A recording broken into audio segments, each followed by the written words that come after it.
नमस्कार, टीवी 9 राजस्थान पर आज की इनसाइड स्टोरी के साथ मैं हूं भविष्य त्यागी।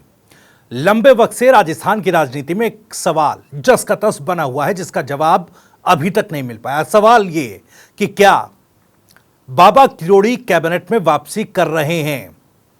इस सवाल पर बीजेपी नेता लगातार ये बात कहते आए हैं कि वो कैबिनेट में हैं, उनका इस्तीफा स्वीकार नहीं हुआ। लेकिन इससे इतर बाबा किरोड़ी बार बार अपना इस्तीफा दे देने की बात कहते नजर आते हैं और वो कहते हैं कि मैं इस कैबिनेट का हिस्सा नहीं हूं। अब ये असमंजस लगातार बना हुआ है जैसा आप सब जानते हैं। लेकिन आज कांग्रेस के प्रदेश अध्यक्ष गोविंद सिंह डोटासरा ने एक हल बता दिया।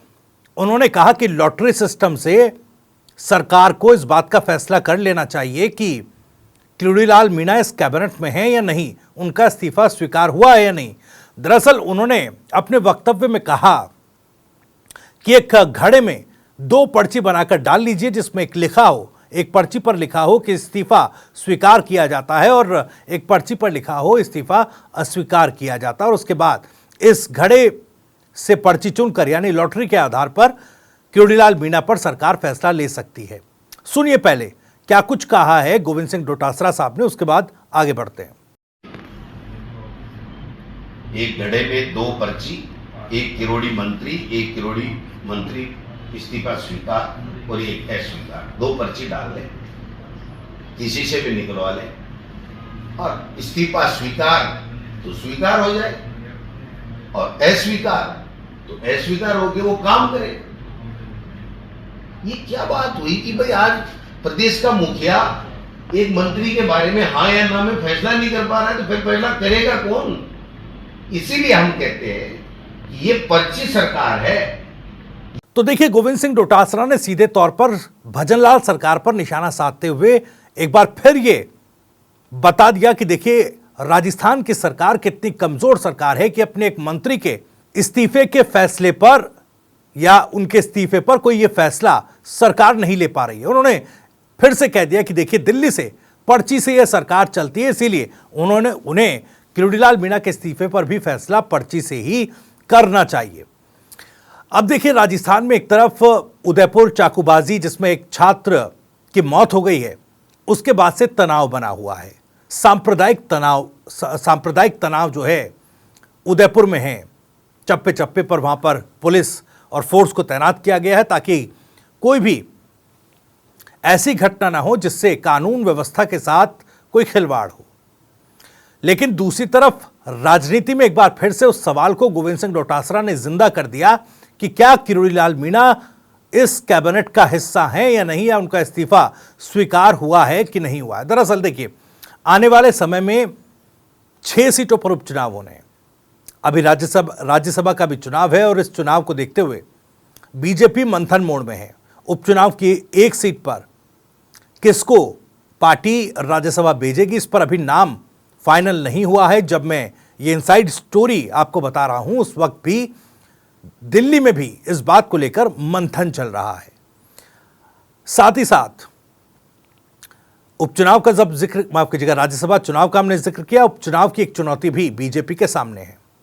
लेकिन जाहिर तौर पर किरोड़ीलाल मीणा साहब, जिनके लिए कहा जा रहा है कि उनकी बड़ी नाराजगियों में से एक ये भी है कि वो अपने भाई को टिकट जो है वो दिलाना चाहते हैं और उस पर कोई मंथन अभी नहीं हो पाया और या उस पर कोई आखिरी मुहर नहीं लग पाई है।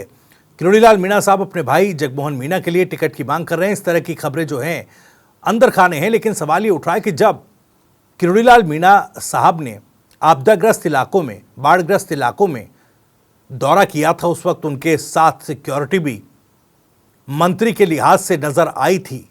तो आखिर ऐसा क्या हुआ कि किरोड़ीलाल मीणा वापस से बैक स्टेप कर गए? क्यों अब वो उस मंत्री वाले अंदाज में नजर नहीं आते जब वो बाढ़ग्रस्त इलाकों में जाकर लोगों के बीच राहत पहुंचाने का वादा और दावा कर रहे थे? क्योंकि बीच में खबर यह भी आई थी कि हेलीकॉप्टर की, अपने दौरे के लिए हेलीकॉप्टर की मांग किरोड़ीलाल मीणा ने की, लेकिन हेलीकॉप्टर प्रशासन ने मुहैया नहीं कराया और इसी बात से नाराजगी फिर किरोड़ीलाल मीणा की बढ़ी। लेकिन क्या वाकई ये हेलीकॉप्टर की नाराजगी है? क्योंकि किरोड़ीलाल मीणा ने तो साफ कहा, देखिए उन्होंने ये बयान दिया कि मैं किसी से नाराज नहीं हूं, कांग्रेस इसकी चिंता ना करे, मैंने इस्तीफा दे रखा है, मैं कैबिनेट का हिस्सा नहीं हूं। उन्होंने यह भी कहा कि जब भवानी जाग जाएंगी तब मैं मान जाऊंगा। अब भवानी कब जागेगी? बिना तपस्या के क्या भवानी जाग जाएंगी? ये अपने आप में एक बड़ा सवाल है। और ये तपस्या में, किरोड़ीलाल मीणा की तपस्या में आखिर कमी कहां आ रही है? क्या दिल्ली से बात नहीं बन पा रही है, या राजस्थान बीजेपी, या यूं कहे राजस्थान सरकार, किरोड़ीलाल मीणा और दिल्ली का शीर्ष नेतृत्व, क्या जिस तरीके से आपने प्यार में सुना होगा लव ट्रायंगल, क्या राजनीति में, राजस्थान की राजनीति में ये सियासी ट्रायंगल बीजेपी के भीतर बन गया है, जिसको एक लाइन पर लाना या एक बिंदु पर लाना अब संभव सा नजर नहीं आ रहा है? क्या राजस्थान बीजेपी के भीतर ही या राजस्थान सरकार के भीतर ही कुछ ऐसे लोग हैं जो इस तरह की स्थिति बनने ही नहीं देना चाहते हैं, जिसमें किरोड़ीलाल मीणा वापस प्रभावी ढंग से कैबिनेट में वापसी कर पाए? क्या सीनियरिटी और जूनियरिटी वाला जो एक फैक्टर है वो न केवल किरोड़ीलाल मीणा साहब को परेशान कर रहा है, सरकार में जो लोग किरोड़ीलाल मीणा साहब से अनुभव में कमतर हैं और बड़े ओहदों पर बैठे हुए हैं, क्या वो लोग भी थोड़े परेशान जरूर हैं कि अगर किरोड़ीलाल मीणा प्रभावी ढंग से कैबिनेट में वापसी करेंगे तो उनके लिए थोड़ी मुश्किल अपने पदों को लेकर, और जहां पर वो अब राजनीति कर रहे हैं, सरकार में जहां पदस्थ हैं, वहां पर वो चुनौती पेश करते उनके लिए किरोड़ीलाल मीणा नजर आ सकते हैं? तो क्या ये सिचुएशन भी अभी बनती दिखाई दे रही है, या फिर महज ये प्रेशर पॉलिटिक्स है? नाराजगी तो है ही, क्या दौसा सीट पर होने वाले उपचुनाव के लिए अभी फाइनल मुहर नहीं लग पाई, या फाइनल आश्वासन, एक पुख्ता आश्वासन किरोड़ीलाल मीणा को नहीं मिल पाया, इस वजह से उन्होंने अपने हाथ पीछे खींच लिए हैं जिस तरह से वो बीते दिनों एक्टिव हुए थे? क्योंकि देखिए, उपचुनाव है और उपचुनाव से पहले, जैसे मैंने कहा कि उदयपुर की घटना के बाद एक सांप्रदायिक तनाव है, और इन सब के बीच जोधपुर में भी देखिए एक बच्ची से, 3 साल की बच्ची के साथ दरिंदगी की गई।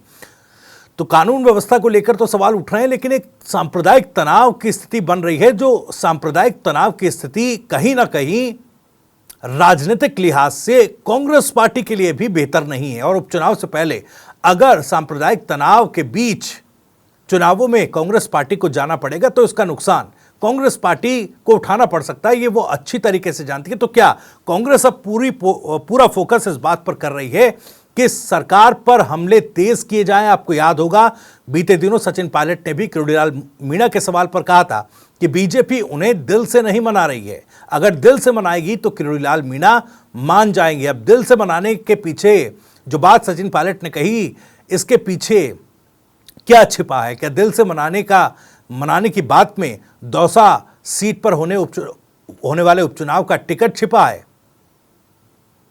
अब देखिए, डोटासरा भी वही बात कह रहे हैं कि देखिए, सरकार इतनी कमजोर हो गई है कि वो एक मंत्री तक के इस्तीफे पर कोई फैसला नहीं ले पा रही है। सवाल तो ये उठ रहा है कि क्या केवल भजनलाल सरकार कमजोर साबित हो रही है, या फिर शीर्ष नेतृत्व भी अब छत्रपों के राजनीतिक दबाव के आगे झुकता नजर आ रहा है? जिस तरह से लोकसभा के चुनावों में 303 से आकर 241 पर बीजेपी सिमटी है, तो क्या इस स्थिति में बीजेपी का शीर्ष नेतृत्व भी कमजोर हुआ है और छत्रप जो हैं वह भारी पड़ते नजर आ रहे हैं, और राजनीतिक नफे नुकसान में छत्रपों की जो सियासत है वो शीर्ष नेतृत्व पर भारी पड़ रही है, उनके लिए चुनौती बन रही है? इसीलिए क्या किरोड़ीलाल मीणा भी, और किरोड़ीलाल मीणा को लेकर जो स्थिति बीजेपी के भीतर बनी है, क्या ये इसी बात का नतीजा है? खैर, अब डोटासरा साहब ने तो एक सलाह बीजेपी को दी है, सरकार को दी है, सीएम भजनलाल को दी है कि वो एक घड़े में 2 पर्ची डालकर लॉटरी से ये तय कर लें कि किरोड़ीलाल मीणा साहब इस सरकार में हैं कि नहीं, लेकिन इसका एक नेगेटिव इंपैक्ट जरूर उपचुनावों से पहले जनता पर पड़ेगा।